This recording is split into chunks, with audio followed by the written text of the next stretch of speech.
Հիշում եք հայտնության 6-րդ գլուխն ենք միասին հասել եւ 6-րդ գլխում մենք տեսանք, որ ինչպես է Տեր Հիսուս Քրիստոս այն կնիքները բացում կամ այն գիրքը բացում, որը որ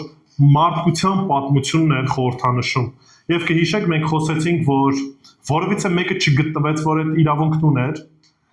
այդ իրավունքը իրականում Հայր Աստված ուներ, բայց այդ իրավունքը ում էր տվել Հիսուս Քրիստոսին էր տվել։ Արդեն կարդացինք եւ մի քանի անգամ հիշատակեցինք, որ Մատթեոսի ավետարանը 28-րդ գլխում տեսանք, որ Տեր Հիսուս Քրիստոսն ասաց ողջ իշխանությունը ինչ ումա տրված, ինձ է տրված, թե երկրում, թե երկնքում, հետեւաբար այդ իշխանությամբ Տեր Հիսուս Քրիստոս իրավունք ուներ այդ ողջ մարդկության պատմության հետագա ընթացքը իր ձեռքերի մեջ առնելու։ Երկրորդ Հովհաննես ավետարանում մենք տեսնում ենք, որ նաև Հայր Աստված իրավունք ունենալով դատելու,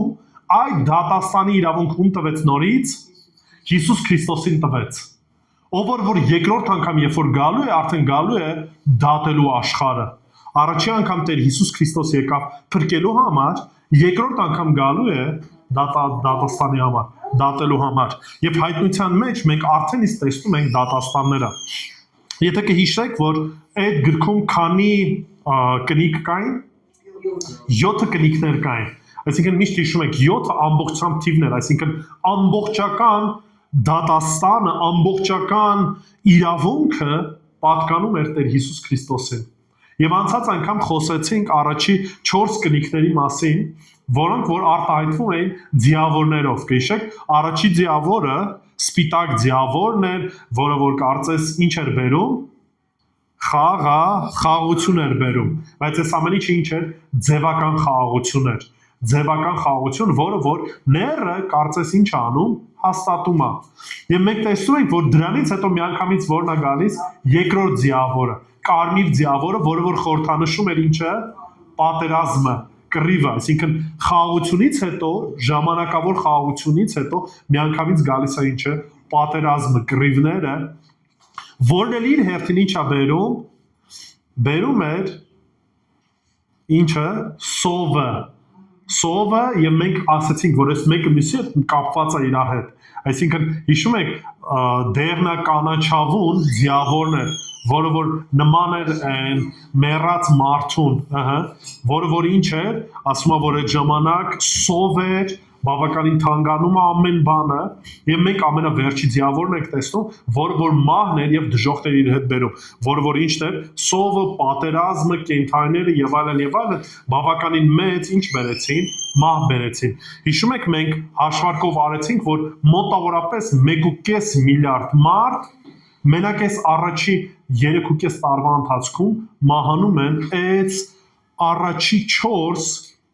կնիկների շրջանակում։ Եվ հիմա 9-ից 11-րդ արդեն համարները, որ միասին նայելու ենք արդեն 5-րդ եւ 6-րդ եւ 7-րդ կնիկները։ Ու կտեսնենք, որ արդեն այս պարագայում, եթե առաջի պարագայում մենք տեսնում ենք, որ Աստված օգտագործում էր մարդկանց, այսինքն պատերազմները սկսում էին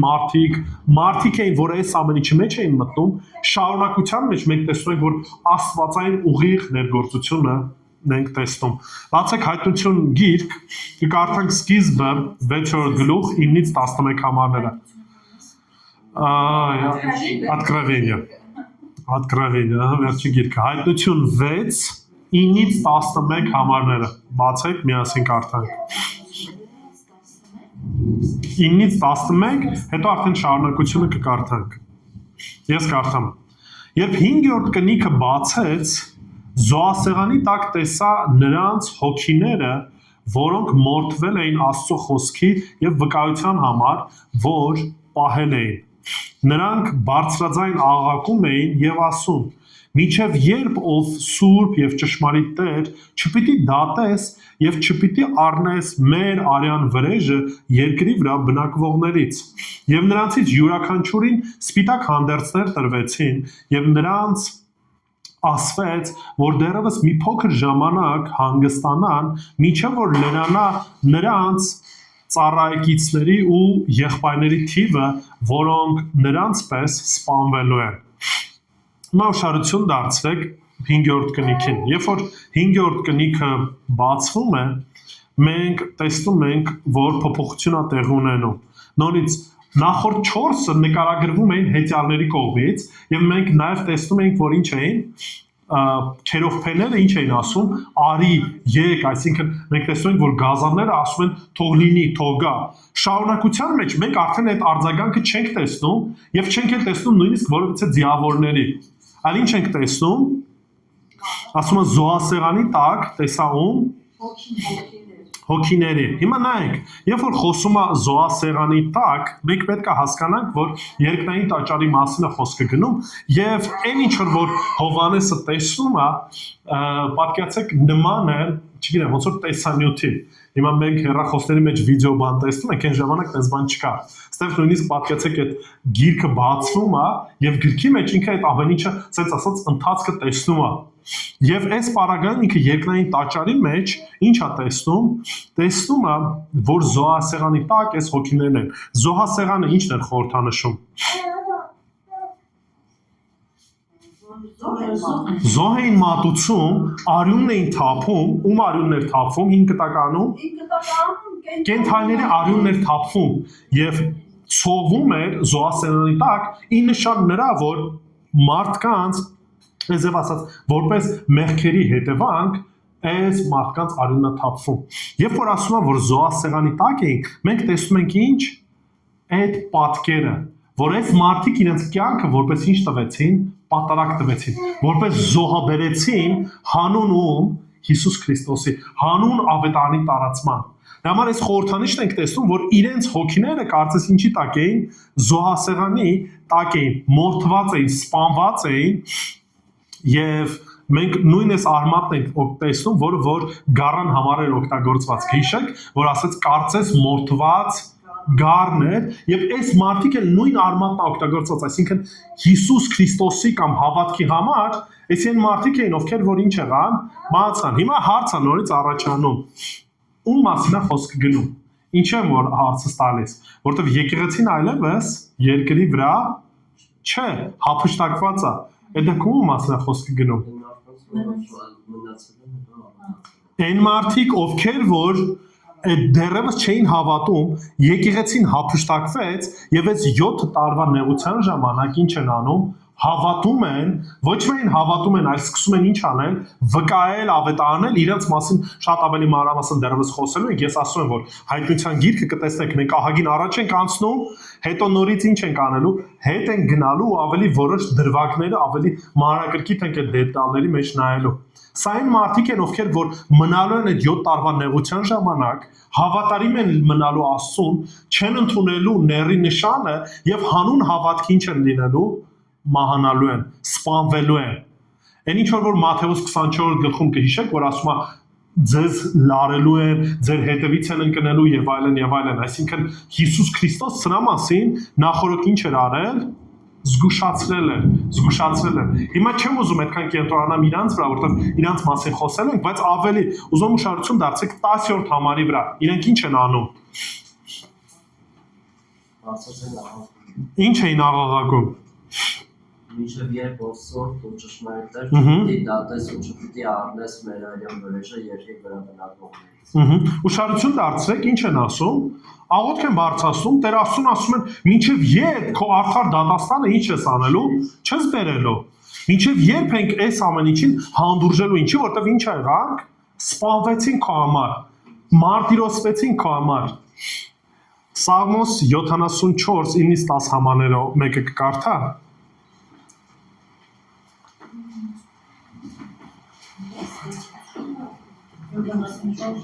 9-ից 10 համարները։ Մեր նշանները չենք տեսնում, այլ մարդկարը չկա, եւ մեզ մոտ մեկը չկա, որ մեզ գիտենա, մինչև երբ, ով Աստված, մինչև երբ է նախատելու նեղություն տվող, միթե թշնամություն տվողը, միթե թշնամին իսպարանալի պարունը, ինչու ես ետ դարձնում ձերքդ և աչը, հանի քո ծոցի կորցրու նրանց։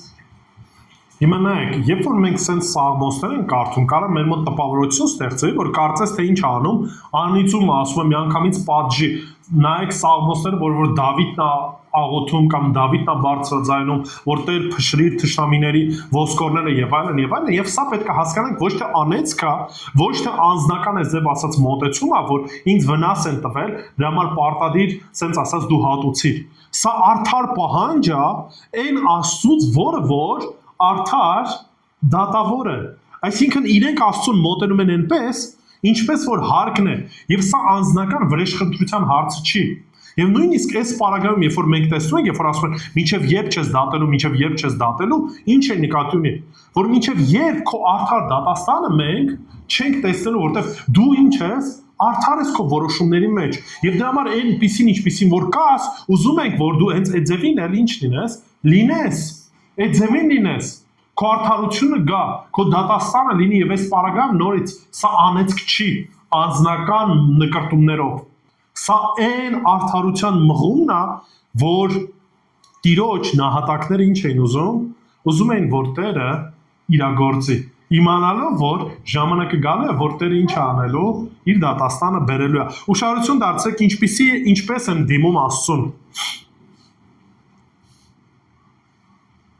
Ուշադրություն դարձրեք, ասում է Տեր բացարձակ իշխան կամ երբ որ նաև շեշտում է դրանից հետո ասում է սուրբ եւ ճշմարիտ։ Ուշադրություն դարձրեք նորից ինչ տիտղոսներ են առաջ բերում։ Սուրբը ճշմարիտ է։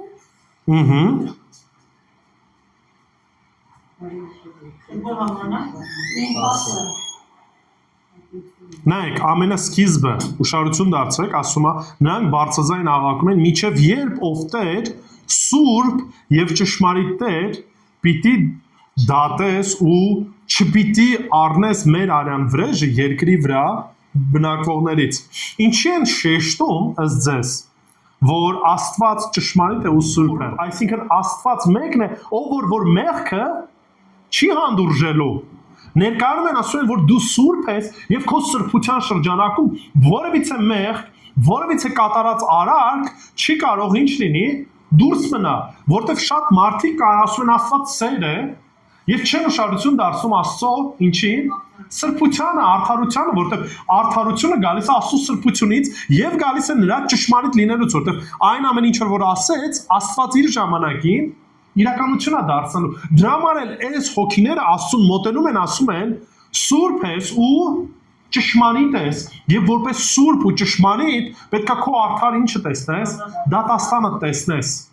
Չեն ասում դու սիրող ես, միանշանակ Աստված սեր է, միանշանակ սեր է, բայց Աստծո սերը չի գերակշռում Աստծո սրբությունը,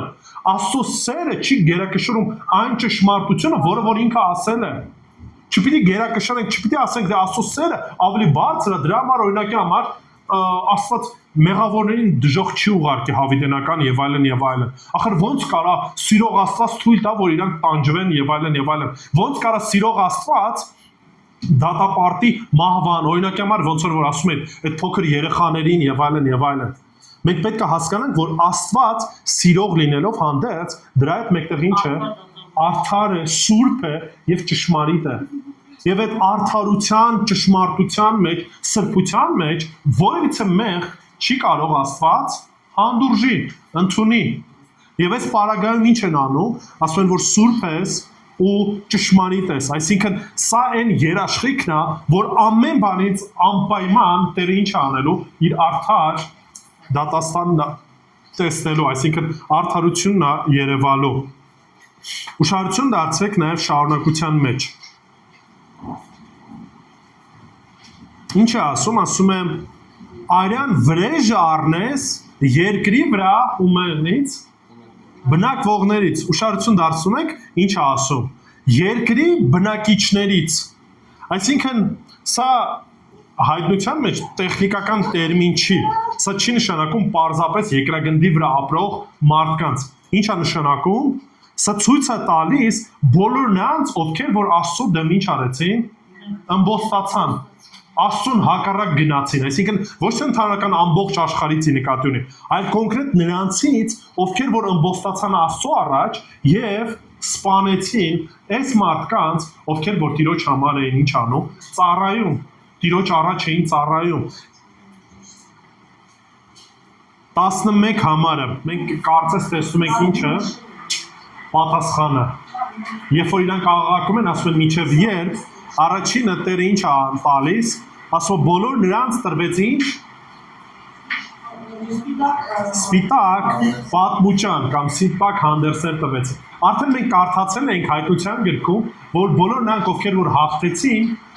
Տերը նրանց ինչ տվեց, այդ սպիտակ հանդերձները տվեց։ Նաև այս 7 տարվա նեղության շրջանակում նույնպես բոլոր նրանք, ովքեր որ մարտիրոսվեցին հանուն հավատքի, նորից Տերը իրենց այս սպիտակ հանդերձն է տալիս, որ ինչն էր խորհրդանշում, հաղթանակը, երկրային կարգավիճակը, մաքրությունը, որ Քրիստոսով արդարություն գտան, արդարացան,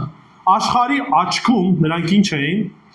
պարտված էին, մերժված էին, գուցե, չգիտեմ, իրենց տրամաբանության մեջ պարտվածներ են, որտեղ իրենց սպանեցին, իրենց դատապարտեցին մահվան, բայց Աստված նրանց ինչ է տալիս,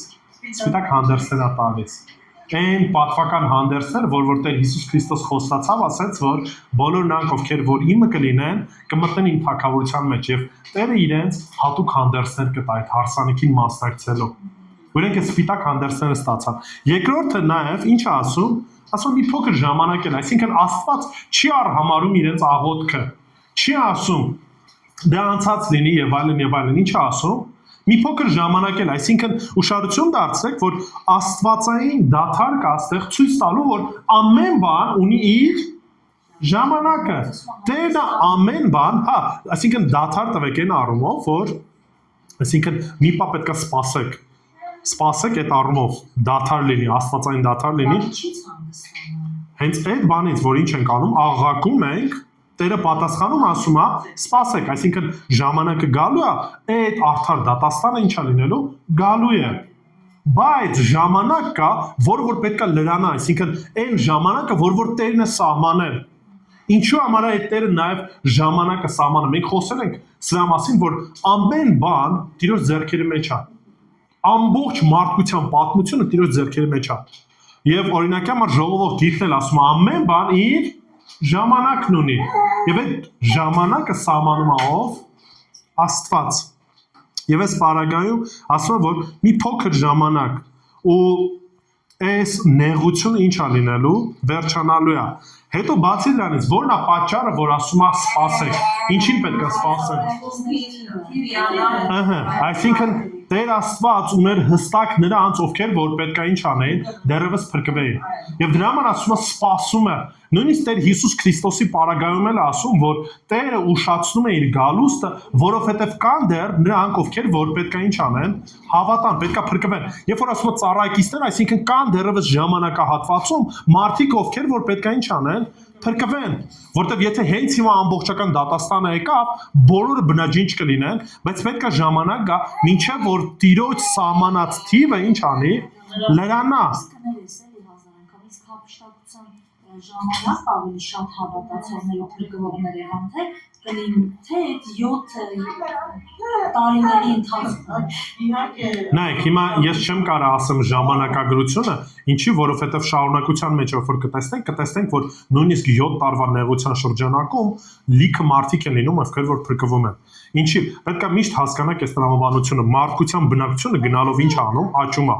այո մենք ունենք պատմության մեջ շրջանակ որ ունենք 5 տակարանի շրջանակը եւ եկեղեցու շրջանակը եւ այդ առումով բավականին շատ են հավատացյալները եւ մենք նորից տեսնում ենք բյուր հավատացյալների մասին է խոսքը գնում հիմա ասել որ 7 տարվա նեղության շրջանակում ավելի շատ են կամ քիչ են հիմա չեմ կարող ասեմ որովհետեւ հստակ թվի մասին չի խոսում Հիմա գուցե տրամաբանությունն ասի, որ մինչև հափշտակվելը շատ ավելի կլինեն հավատացյալների թիվը, քան 7 տարվա նեղության շրջանակում փրկվածների, բայց չեմ կարող ասեմ, որովհետև 7 տարվա նեղությունից փրկվածներին էլ անվանում բյուր կային, տարբեր ազգերից եկած, այսինքն տարբեր ազգերից հավատացողներ կային, փրկվածներ կային, եւ նաեւ մեր կյանքի ընթացքում ենք տեսնում, որ փրկվածներ կան։ Բայց դրա հետ մեկտեղ նորից ասել այն ժամանակ ավելի շատ կլինեն կամ քիչ կլինեն ուղիղ պատասխան դրա մեջ չունենք։ Բայց նայեք, այստեղ մենք տեսնում ենք նորից Աստծո նախախնամությունը, որտեղ ամեն ինչ տեղի է ունենում իր վերահսկողության ներքո։ Աստված գիտի ժամանակը, եթե կհիշեք նույնիսկ երբ որ պատոհասներն էին եկել, երբ որ սովը եկավ, հիշում եք, սահմանափակեց այդ ձիավորին ու այն առումով ասաց, որ կհիշեք գինուն ու ձեթին կամ յուղին չկպնեք։ Հիմա սրա մասին չեմ ասելու նորից, բայց նորից տեսնում եք, որ ամեն պարագայում Տերը իր սահմաններն էր դնում։ Հոբի կյանքում նայեք, սատանային թույլ տվեց ամեն ինչին կպնի, բացի իր կյանքից։ Ասաց ամեն առումով կարաս կպնես, բայց կյանքին ձեռք չես տալու, իրավունք հետ չեմ տալիս։ Ու այս պարագայում ենք տեսում, որ Տերը ինչ անում, ասում է շեշտում է, որ սպասեք, դեռևս ժամանակը չի, ու դեռևս մարդիկ կան, ովքեր որ պետք է փրկվեն։ Եվ դրանից հետո արդեն տեսնում ենք 6-րդ կնիքն է բացվում։ Մեկը թող կարդա 6-րդ գլուխ 12-ից, եկեք 12-ից սկսենք։ Տեսա, երբ 6-րդ կնիքը բացեց, մեծ երկրաշարժ եղավ, արեգակը մազերեն հրձի պես սև դարձավ, իսկ լուսինը ամբողջովին արյան վերցավ։ Նայեք, երբ որ արդեն մենք տեսնում ենք նորից, կհիշեք, առաջի կնիքները, որ բացվում էին, կախված էին մարդկանց գործերի հետ։ Այսինքն, պատերազմներ էր, սովեր, խնդիրներ կային եւ այլն եւ այլն։ Այս պարագայում արդեն մենք տեսնում ենք, որ Աստված բնության շրջանակում անձամբ է միջամտում իրավիճակին եւ տեսնում ենք, որ տիեզերական մասշտաբի արհավիրքներ են տեղի ունենում։ Նայեք, ասում է 6-րդ կնիքը, երբ որ բացվեց, մեծ երկրաշարժ եղավ։ Երբ որ ասում է մեծ երկրաշարժ եղավ, դա նշանակում է, որ նորից չափերով անհամեմատ այնպիսի երկրաշարժ էր, որը որ նորից մարդկության պատմության ընթացքում որևիցե մեկը չի տեսել։ Մատթեոսի 24-ից մենք կարդացինք, որ կլինեն երկրաշարժներ եւ այլն, այսինքն մի մեծ աղետ է լինում։ Մատթեոս 24-29 նորից կկարդաս, զուտ հիշեցնելու։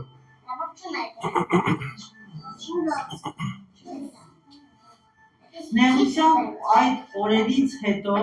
արեգակն իսկույն կխավարի, լուսինն է մի լույսը չի տա, աստղերը երկնքից կընկնեն ու երկնքի զորությունները կշարժվեն։ Հիմա նայեք, ուշադրություն դարձեք, ընդհանրապես, եթե մի փոքր ուսումնասիրեք մարդկության պատմությունը, կտեսնեք, որ երկրաշարժերից նաև արթնանում են հրաբուխները։ Այսինքն, երբ որ ուժեղ երկրաշարժեր են լինում, այդ ուժեղ երկրաշարժների պատճառով արթնանում են նաև հրաբուխներ։ Ու երկրաշարժերը ինչից են տեղի ունենում, որտեղ երկրագնդի այդ վերին շերտը մանտիան ինքը ընթացքում շարժվում է, անընդհատ տեկտոնական շարժումներ են տեղի ունենում, ինչի որտեղ երկրագնդի կենտրոնական հատվածը ինքը հեղուկ վիճակում է գտնվում, լավային վիճակում է գտնվում եւ դրա պատճառով վերին շերտը անընդհատ ինչ անում, շարժվում է։ Եվ երբ որ երկրաշարժ է ունենում, տեղի ունենում, պատկերացեք այդ ճաքեր առաջանան ու ճաքերից էլ ինչն է ժայթքելու, հրաբուխներն են ժայթքում։ Երբ որ հրաբուխներն են ժայթքում, հրաբուխների ժամանակ բավականին մեծ քանակությամբ մոխիր ու ծուխա բարձրանում։ Եղել են դեպքեր նույնիսկ մեր պատմության շրջանակում, որ այն աստիճան բարձր ու մեծ ծուխա բարձրանում, որ տարածքում ոչ մի ինքնաթիռ չի կարողանում թռնի եւ ամբողջ քաղաքը մթության մեջ է մտնում։ Կհիշես նույնիսկ երբ որ ձեր մոտ բաներ էին, այն բավականին մեծ հրդեհներ եղան։ Գիշես նույնիսկ այդ ժամանակ կադրեր էին ցույց տալի, որ ցերեկ ժամ, բայց մութ ոնց որ խավար լիներ, ինչի, որտեղ ծուխը պատել էր ամբողջ երկինքը ու այդ ժամանակ նույնիսկ արևը նորմալ իր լույսը չէր կարողանում տալ։ Ու սա ընդհանրապես լոկալ մի քանի հատվածում պաժարի հետևանք էր։ Երբ որ խոսում է, որ մեծ երկրաշարժ է տեղի ունենալու, այդ շրջանակում պատկերացեք ինչքան հրաբուխներ, ինչ կարգի արհավիրքներ են լինում, որ ամբողջ երկրագնդով մեկ ինչ է տեղի ունենում, ծուխն է պատում։ Եվ ստեղ ինչ է ասում, որ արևը ասում է մազը կարծես քուրձ հակած լինի։ Հիմա նայեք, դա սև գործվածք էր պատրաստված այծի կամ ուխտի մազից, օգտագործվում էր սքի կամ ապաշխարության խորը վշտի, հենց ասած նշանը, եթե կհիշեք, միշտ ասում էին, չէ, քրձեր հական իրանց գլխին մոխիր լցեցին եւ այլն, սա նշան էր ոնց որ ասած ապաշխարության դարձի կամ սուքի։ Ու այս պարագայում, երբ որ այս նկարագրությունն է տալի, կարծես արևը ինչ է անում, սուք է քաշում, սուք է անում այն ամեն ինչին, ինչ որ տեղի է ունենում։ Բայց բառացի ուղղակի արևը ինչ է անում, այլևս իր լույսը չէր տալիս։ Եվ նույնը շարունակում է։ Երբ որ ասում է դրանից հետո տեսա գալար բանը, լուսինը նորից կարմիր էր, ու նորից նշանը սրանն է, երբ որ ծուխ է լինում, բան է լինում, կարմիր գույն է լինում, այդ նույն հրդեհների ժամանակ էլի կարայիք նկատեք, որ արևը որոշակի ոնց որ sense կարմիր լիներ, ինչի, որտեվ այդ շերտեր էին, որոնք որ ծածկում են, ու այս պարագայում մենք տեսնում ենք, որ այս արհավիրքն է լինում։ Դրանից բացի ինչ է տեղի ունենում, ասում է եւ երկնքի աստղերը երկրի վրա թափվեցին, ինչպես թզենին իր խակ պտուղները թափում է սաստիկ քամուց շարժվելուց։ Հիմա նայեք, երբ որ ասում է երկնքի աստղերը թափվեցին, իրականում երկրագնդի վրա ամեն պահին փոքրիկ ինչ որ միտեորներ, բաներ են գնում են, բայց մեր երկրագնդի այդ մթնոլորտը, երբ որ մթնոլորտի մեջ վառվում են, եւ շատ քիչ քանակությամբ տոկոսով քարեր են, որ հասնում են երկրի վրա, շատ քիչ, բայց լինում են դեպքեր, որ մի քիչ ավելի չափով մեծ է լինում եւ մթնոլորտը ամբողջությամբ չի վառում այդ մանրուքները ու հասնում են երկրի վրա։ Այո, հիմա նայեք, այս պարագայում մենք տեսնում ենք, որ Տերը թույլ է տալիս, որ սկսում են երկնքից ինչ լինել, այդ մետեորները թափվել երկրի վրա։ Ու ինչպիսի նկարագրություն է տալի, ասում է ինչպես թզենին իր խակ պտուղները թափում է սաստիկ քամուց շարժվելուց։ Հիմա նայեք, թզենին ունի ասենց յուրահատուկ նրբություն։ Մինչև տերևներ տալը արդեն իսկ թզենին պտուղները սկսում է կամանց պտուղներ լինել։ Այսպես ասած հիմա ծիրանի ասում ցոգոլներ տա։ Դրա համար կհիշեք նույնիսկ Հիսուսն ասում է, երբ որ ծառին մոտեցավ, տերևներ կային, բայց տեսավ, որ այդ թզենու վրա պտուղ չկար։ Ու ասում է, քանի որ դեռևս պտուղի ժամանակը չէր հասել եւ այլն, ոչ թե այն առումով, որ հələ չէին հասել, այլ եթե տերև կա, նշանակում է արդեն իսկ ինչ պետք է լիներ, պտուղները պետք է լինեին, այո թեր հաս, բայց պտուղներ պետք է լինեին։ Ու այս պարագայում, երբ որ ասում է պտուղ կա, բայց դեռևս տերև չկա, նշանակում է, որ քամի լինի, տերևները չեն պաշտպանելու պտուղները ու շատ շուտ ինչ է լինելու, թափվելու է այդ պտուղները։ Ու այս օրինակն ասում, որ այն աստիճան շատ է լինելու, որ ուղղակի սարսափելի է լինելու այն իրավիճակը։ Պատկերացեք երկրաշարժը հələ քիչ է, ամբողջ երկինքը ծածկված է ծխով ու ոչ միայն այդքանով սահմանափակվում, հələ երկնքից էլ ինչ է տենում, երկնաքերեր են, երկնային տարբեր մարմիններ են, որ ընկնում են երկրից վրա։ Շարունակությունը 15 համարը։ Եվ երկրի թագավորները, մեծամեծներն ու հարուստները, հազարապետներն ու զորավորները, բոլոր ծառաներն ու բոլոր ավարտները ակնվեցին քարայրներում ու լեռներից բերում։ Հիմա նայեք, ուշադրություն դարձրեք, Հովհաննեսը նորից անդրադառնում է 7 սենց ասած սոցիալական տարբեր խավերի մարդկանց։ Մենք տեսնում ենք թագավորներ, մեծամեծեր, հազարապետեր, հարուստներ, հզորներ, ստրուկներ եւ ազատներ։ Առհասարակ հիշում եք նախ եւ առաջ 7 թիվը ինչն է խորհրդանշում։ Ամբողջականությունը, այսինքն ամբողջ մարդկության նկարագրությունն է տալիս եւ ինչի համար է հիմա մի քանի բաներ կառանձնացնենք։ Հիմա թագավորներն ու մեծերը ովքեր են, մեծամեծերը, ովքեր որ բարձր ինչ որ պաշտոններ են զբաղացնում, բարձրագույն իշխանական մարմիններն էին։ Հազարապետերը ռազմական հզոր ուժի ներկայացուցիչներ, հիմա կանենք ասենք գեներալներն են, նրանք ովքեր որ ռազմական ուժ ունեին։ Այս մարդկանց առանձնացնում է։ Հարուստներ, հզորներ, նորից ֆինանսական, սոցիալական էլիտան են, սենց ասած, որ նույնիսկ մենք էլ մեր շրջանակում տեսնում ենք։ Իսկ արդեն ստրուկներ ու ազատներ հասարակության ամենաստորին միջին շերտն են։ Այսինքն նրանք ովքեր որ սովորական աշխատողներն են, իսկ արդեն ստրուկները ամենացածր այդպես ասած աշխատողներն են կամ այն ժամանակ նրանք ովքեր որ ստրկության մեջ են։ Հիմա նայեք, երբ որ այս ամեն ինչը գալիս է, ուշադրություն դարձնում եք, բոլոր հասարակության մարդիկ ինչ են լինում, հավասարվում են, հավասար վիճակում են գտնվում։ Ուշադրություն դարձեք, Աստծո մոտ արդեն ոչ չի ազդում թագավորը, իշխանավորը, վարչապետը, նախագահը, հարուստը, իշխանություն ուներ, հազարապետ էր, թե սովորական զինվորական էր եւ այլն եւ այլն։ Երբ որ Տիրոջ դատաստանները գալիս են, այդ Տիրոջ դատաստանները հավասարապես բոլորի նկատմամբ են ուղղվում։ Բոլորի նկատմամբ են ուղղվում։ Եվ սա պետք է ամեն մեկս նույնիսկ մեր կյանքի ընթացքում հասկանանք մի բան։ Տիրոջ առաջ աչառություն չկա։ Չկա հարուստը, աղքատը, չկա հեղինակավորը, ոչ հեղինակավորը, էլիտարը, ոչ էլիտարը եւ այլն եւ այլն։ Բոլորն էլ Տիրոջ առաջ կանգնելու են։ Տիրոջ առաջ պատասխան են տալու։ Եվ այս պարագայում տեսնում ենք, որ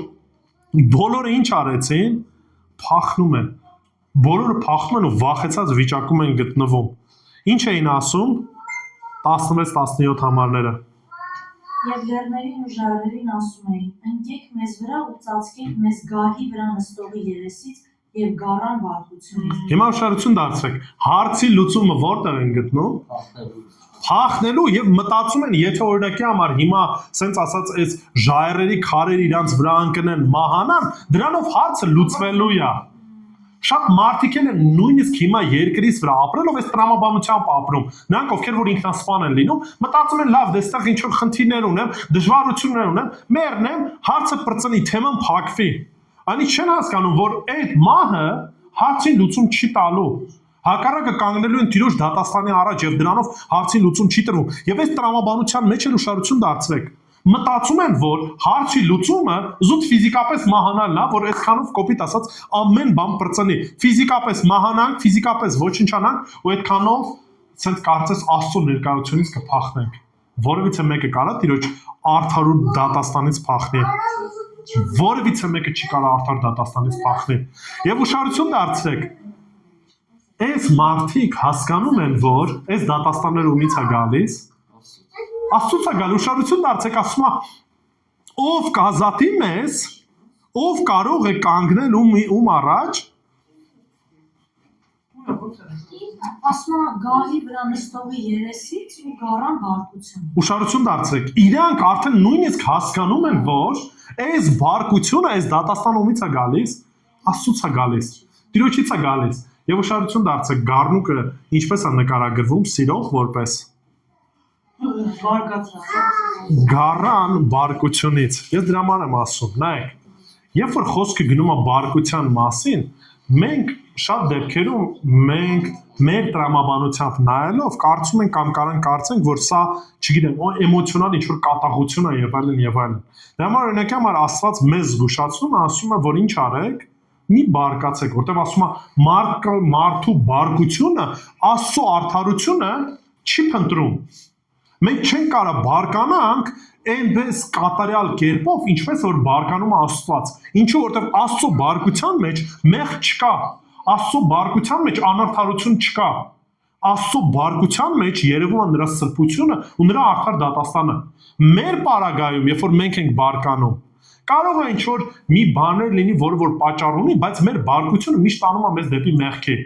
Չարաշահում ենք մեր էմոցիաներին, գուցե բաներ ենք ասում, որը որ չպետք է ասենք եւ այլն եւ այլն։ Բայց Տիրոջ պարագայում մենք գիտենք, որ Աստված բարկանում է, Տեր Հիսուս Քրիստոսը ինքը նույնպես բարկանում էր իր կենթանության օրը, կհիշեք, երբ որ երկրից վրա էր։ Ասում է բարկացավ եւ տաճարը ինչ արեց։ Մաքրեց։ Տաճարը մաքրեց։ Եվ այս պարագայում ենք տեսում, որ գառան բարկությունն է, որ լիարժեք թափվում է մարդկության ողջ այս անարդարության եւ մեղքի հետևանք որպես։ Եվ այս պարագայում նաեւ մենք տեսանք ինչ խաչի վրա երևաց նաեւ ինչը Հոր Աստծո ողջ բարկությունը ում վրա Հիսուս Քրիստոսի վրա։ Մարդկության են արժանի բարկությունը, որը որ Հայր Աստված պետք է ուղղեր մարդկանց վրա, խաչի վրա ուղղեցուն վրա, Տեր Հիսուս Քրիստոսի վրա։ Դրա համար է, որ այդ բարկությունը, երբ որ գալիս է, երբ որ Տեր Հիսուս Քրիստոս հայտարարում է, ասում է, Հայր իմ, ինչու ինձ ինչ արեցիր, լքեցիր կամ թողեցիր։ Տեր Հիսուս Քրիստոս այդ բարկությունը վերցրեց իր վրա։ Եւ ամեն մեկը, որ Տեր Հիսուս Քրիստոսի հետ է, այս Աստծո բարկությունից ինչ է, ազատված է։ Ինչի, որտեղ Տեր Հիսուս Քրիստոս արդեն իսկ իր վրա այդ բարկությունը կրեց։ Բայց բոլոր նրանք, ովքեր որ Տեր Հիսուս Քրիստոսին չեն, նրանք ովքեր որ Քրիստոսին չեն հավատացել, Աստծո բարկությունը մինչև հիմա այդ մարդկանց վրա է։ Դրա համար Հովանո ավետարանում 3:16-ում ասում է Աստված այնպես սիրեց աշխարհը, որ իր միածին որդուն տվեց, որ ով որ հավատա չկորչի, այլ հավիտենական կյանք ունենա, ուշադրություն դարձեք 17 համարը։ Շարունակության մեջ շարունակում ասելով, որովհետև ովքեր որ հավատացին, փրկվեցին։ Նրանք, ովքեր որ չհավատացին, ասում է արդեն իսկ ինչ են, դատապարտված են։ Ինչու որտեղ Աստծո բարկության տակ են գտնվում։ Եվ այս պարագայում մենք տեսնում ենք, որ Աստծո բարկությունը լիարժեք ինչ անում, արտահայտվում է ողջ մարդկության վրա։ Շարունակության մեջ 17 համարը։ Որովհետև նրա բարկության մեծ օրը եկել է, եւ ով կարող է դիմանալ։ Ուշադրություն դարձեք, հարց են տալի. ով կարող է դիմանալ կամ ով կարող է կանգնել այն բարկության առաջ, որը որ Տերը տալիս է։ Սա նման է երկու մարգարություններ, որոնք որ իրականություն են դառնում այդ օրը։ Մաղաքիա 3:2, մեկը թող կարդա, Մաղաքիա Մաղաքիա 3:2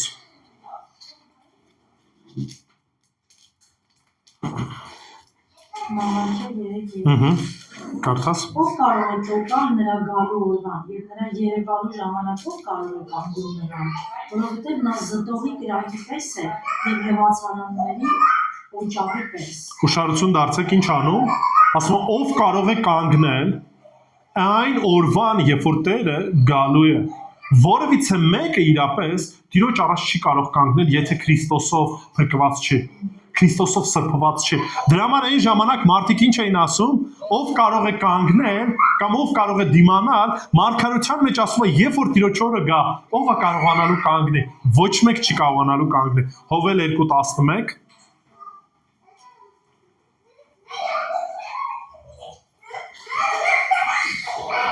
Եվ Տերը ձայն պիտի տա իր զորքերի առաջ, որովհետև շատ մեծ է նրա բանակը,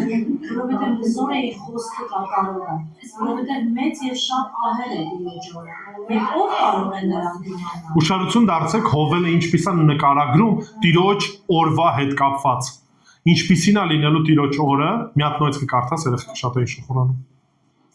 Եվ Տերը ձայն պիտի տա իր զորքերի առաջ, որովհետև շատ մեծ է նրա բանակը, որովհետև հզոր է իր խոսքը կատարողը, որովհետև մեծ եւ շատ ահել է Տիրոջ օրը, եւ ով կարող է նրան դիմանալ։ Նայեք, Տեր Հիսուս Քրիստոսի երկրորդ գալուստը իր ժողովրդի համար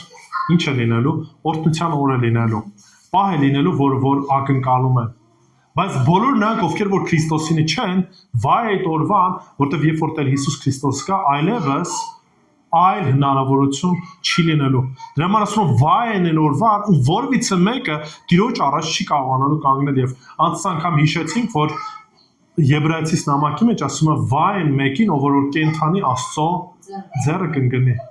Վայ են մեկին, ով որ կենթանի Աստծո ձեռը կընկնի։ Դրա համար ստեղ ու այս հարցը շատ կարևոր է, ինչի որտեղ շարունակության մեջ մենք տեսնելու ենք այդ տարբերությունը։ Բոլոր նրանց, ովքեր որ կկանգնեն Տիրոջ առաջ, եւ բոլոր նրանք, ովքեր որ չեն կարողանալու կանգնեն Տիրոջ առաջ։ Եվ հիմա հարցս նորից հետեւյալն է։ Այս պատվաստները, ինչ որ մենք տեսնում ենք, դեռևս գալիս են։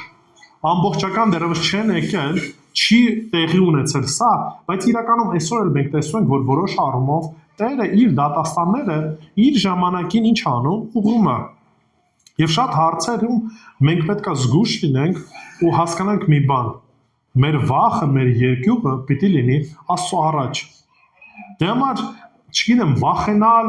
թշնամիներից, թուրքեր, ադրբեջանցիներ, մյուսը, ղեկավարությունը այս կողմ, այն կողմ, պիտի հասկանանք մի բան, ժողովուրդ, ամեն բան իրապես Տիրոջ ձեռքերի մեջ է։ Աստված այդ ընթացքը, մարդկության պատմության ընթացքը իր ճանապարհով տանելու է։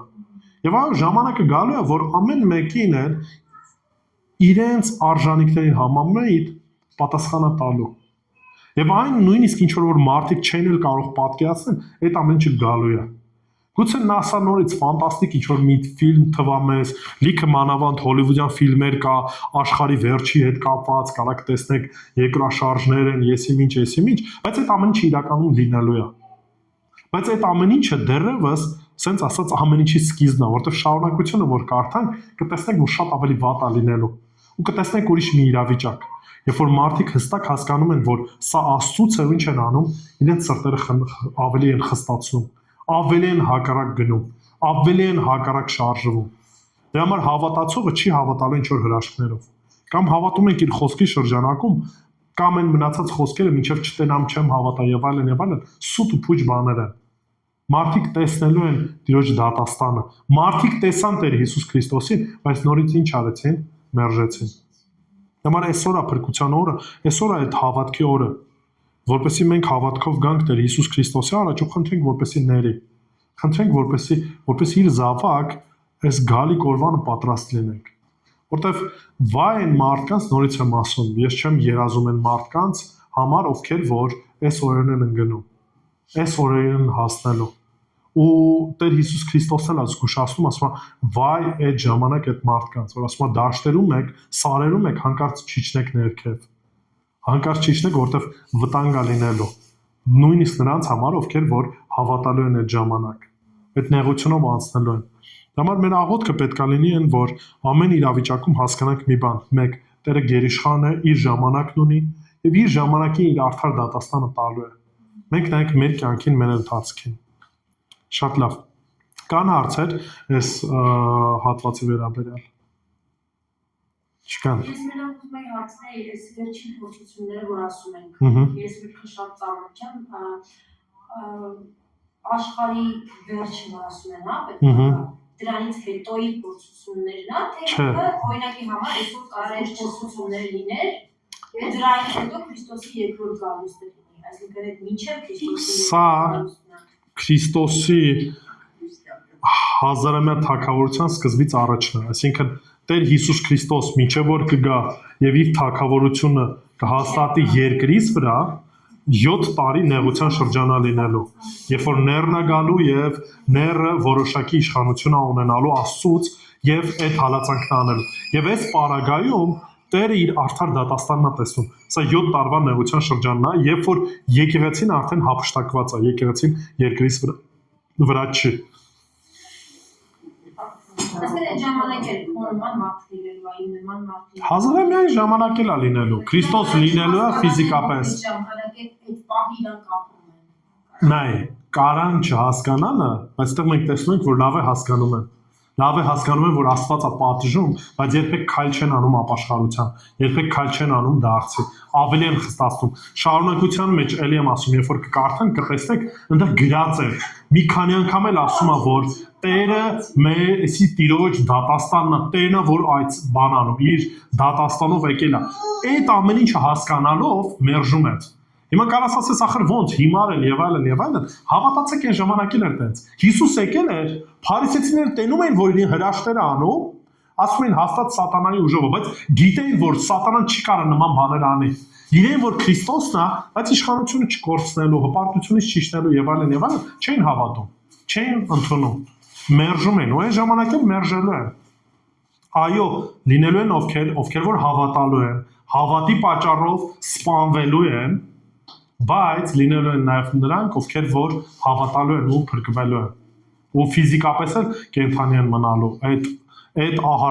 արհավիրքներից, ու դեռևս սա սկիզբն էր, շարունակության մեջ ոնց որ ասացի, բնակչության 75%-ը սպանվելու է, եթե այս պարագայում ընդամենը 1.5 միլիարդն էր, այնտեղ թվերը հասնելու է 6-ից ավել միլիարդ մարդ ուղղակի բնաջինջ լինելու։ Լավ, ժողովուրդ, որ հարցեր չունեք, աղոթենք ու աղոթենք։ Տեր Աստված իրապես փառք ու գոհություն քեզ, քո ողորմության ու քո գթության համար Տեր։ Ողորմած ու գթած Աստված ես եւ Տեր, քո սուրբերի աղոթքը լսել է քո առաջ Տեր։ Եվ գիտենք, որ գալու է ժամանակ, երբ որ քո արդար դատաստանն ես տեսնելու։ Աղոթում ով Տեր Աստված, որ այստեղ գտնվող ամեն մեկից դու այցելես Տեր, որ իրապես քեզ հավատանք, իրապես ճշմարտությամբ քեզ ճանաչենք, որպեսզի պատրաստ լինենք քեզ դիմավորելու, երբ որ կգաս Տեր։ Կլինի դա այսօր, կլինի դա,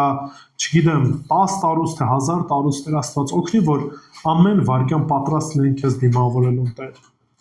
Որովհետև մենք գիտենք մի բան, որ վայ են մարդկանց, ովքեր որ այդ 7 տարվա նեղությունով են անցնելու եւ քո բարկության առաջ են կանգնելու Տեր։ Ների մեզ, ողորմի մեզ, օգնի, որ հիմա Տեր ընդունենք քեզ, խոստովանենք մեր մեղքերը ու վայելենք քո սերն ու ողորմությունը Տեր, որովհետև Հիսուս Քրիստոսի միջոցով փրկություն ստացանք Տեր։ Քո բարկությունը հայտնվեց Տեր Հիսուս Քրիստոսի վրա եւ խաչի վրա փրկություն գտանք մենք Տեր, որտեղ մենք էլ էինք արժանի այն բարկության, որը որ տեսանք այս շրջանակում մարդկության վրա էր դուրս գալի։ Բայց Տեր, Դու որդու միջոցով այդ բարկությունից մեզ ազատեցի եւ փրկություն ապարգևեցիր։ Եվ դրա համար ամեն փառք հողում ենք քեզ, որովհետեւ դու ես արժանի ամեն մեծարանքի ու փառքի Տեր։ Ողորմիր, գթա եւ դու փառավորվիր։ Հիսուսի սուրբ անունով ամեն։